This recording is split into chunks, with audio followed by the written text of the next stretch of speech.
이정우가 해냈습니다. 이정우가 4월 13일 유지선에서 연타 홈런에 이어서 28일 만에 시카고스 경기장 리글리 필드에서 4호 홈런을 폭발시켰습니다.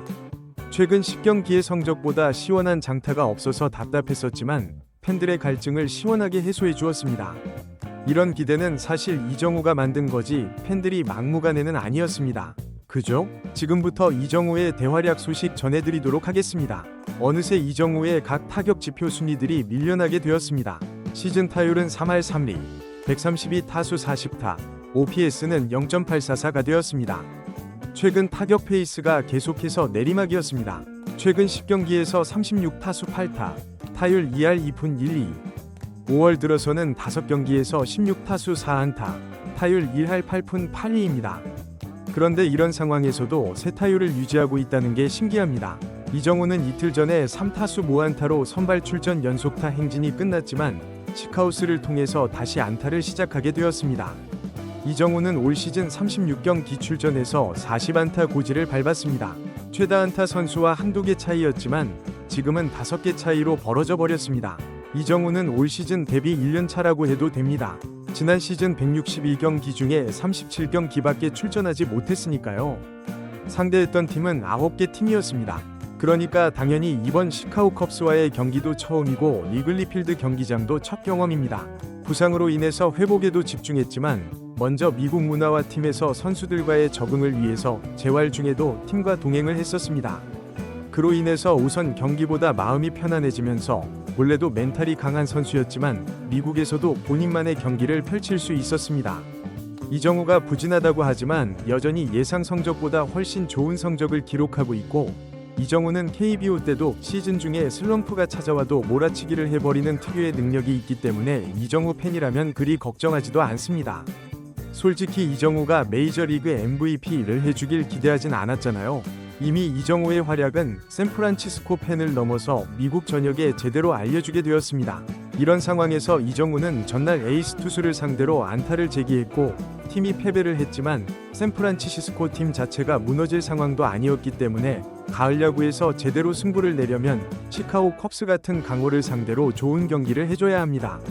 컵스는 불펜과 내야 수비는 약점을 보이고 있었습니다. 이정우가 상대할 시카고 컵스 투수는 레이라 투수인데 올 시즌 1점대 평균 자책점을 기록하면서 팀을 돕고 있었습니다. 강속구를 던지는 건 아니지만 정교한 제구가 일품인 우투수였습니다. 하지만 냉정하게 커리어를 보면 그렇게 강력한 투수인지는 의문부호가 붙을 수밖에 없습니다. 전체 커리어 4점대 평균 자책점을 기록하고 있었습니다. 왜 올 시즌 1점대 평균 자책점을 기록한 투수인지 경기를 통해서만 알 수 있었습니다. 1번 타자 야스트림스키는 초구에 타격을 하면서 플라이볼로 아웃이 되었고 2번 타자 아담에스는 삼진으로 아웃이 되었습니다. 그리고 이제 이정우가 타석에 들어섰는데 이정우에겐 다른 볼배합으로 투구를 하면서 좋은 공을 던지지 않았고 3볼 상황까지 오면서 이정우가 오랜만에 볼넷으로 출루할 분위기였습니다. 컵스 투수는 이정우의 도루 능력도 알기 때문에 그냥 내보낼 마음이 없었고 풀카운트 상황까지 되었습니다. 이정우가 5구째 가운데 몰린 95마일 공을 타격했지만 빗맞으면서 파울이 된 게 진짜 정말 아쉬웠습니다. 여전히 풀카운트 상황, 이정우는 6구째에 예상 못한 볼이었는지 지켜만 보면서 삼진으로 물러났습니다. 지난 경기는 1회부터 안타를 치고 나가면서 팬들의 마음을 안심시켜 줬는데 최근 경기들은 1회에 계속 물러납니다. 그래도 초구부터 스윙하는 건 나쁘지 않은 선택이라고 봅니다. 이정우의 타율은 어느새 3할 1푼 1리. 만약 두 번째 타석에도 무안타면 이 할대로 추락하게 됩니다. 안 돼. 샌프란시스코는 전날 무기력한 패배를 당했는데 다시 한번 강조하지만 내야 수비 실책들 때문에 자멸했을 뿐 샌프란시스코 자체가 밀리는 건 아닙니다. 이번 경기에서는 2점을 내면서 기분 좋게 앞서 나갔고 컵스 관중들을 조용하게 만들어 주었습니다. 샌프란시스코의 선발 투수는 벌랜더였는데 2회까지 무실점으로 잘 나가고 있었습니다. 그리고 3회에 다시 이정우가 타석에 들어섰습니다. 아담에스가 중전 안타를 치고 나가면서 이정우의 집중력이 더 높아졌습니다. 레이 투수는 이정우에게 바깥쪽 걸치는 공을 던지려고 했지만 2개 연속 볼이 되었고 이정우를 피하는 것처럼 보였습니다. 그리고 3구째 패스트볼이 볼이었는데 심판이 스트라이크를 부르면서 아쉬움을 남겼습니다. 레이가 이때 이정우를 상대로 패스트볼로 재미를 봤기 때문에 이정우에게 약점인 줄 알고 계속 몰아붙이려고 합니다.